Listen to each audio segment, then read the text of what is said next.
the point is, the problem is that officially Israel doesn't have a policy on Ukraine. Israel chose not to develop a foreign policy towards the most important issue that happened in the world in the last, at least in the last 30 years.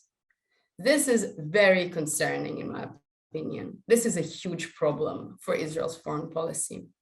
And the point is that, and why I'm saying that Israel doesn't have a policy towards Ukraine, is that I can go on here and explain to you and read between the leaves, between the difference of what Naftali Bennett, the prime minister, the outgoing prime minister said, and the incoming prime minister or interim prime minister Yair Lapid said that, you know, Naftali Bennett was more on the negotiations, remaining kind of space for negotiation, maintaining space for negotiations with Russia, and Yair Lapid was more hardline against Russia, and the Israeli public was overall pro-Ukrainian. But these are not the main issues. The main issue is that throughout this war, all that official Israel was concerned about is its relationship with Russia in relation to Syria.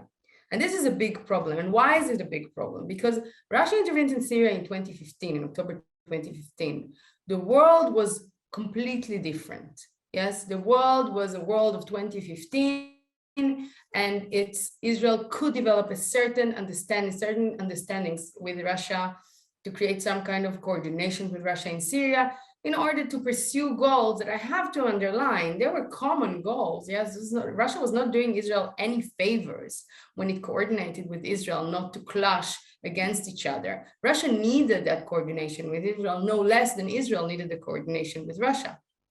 For some reasons, I can go into them later. For some reasons, Israel began to think about it as a kind of a strategic issue. Yes, I mean, I understand the national security issue here. I understand the problem. I understand the needs, but we have to distance ourselves as policymakers. Policymakers have to distance themselves and look at the strategic picture.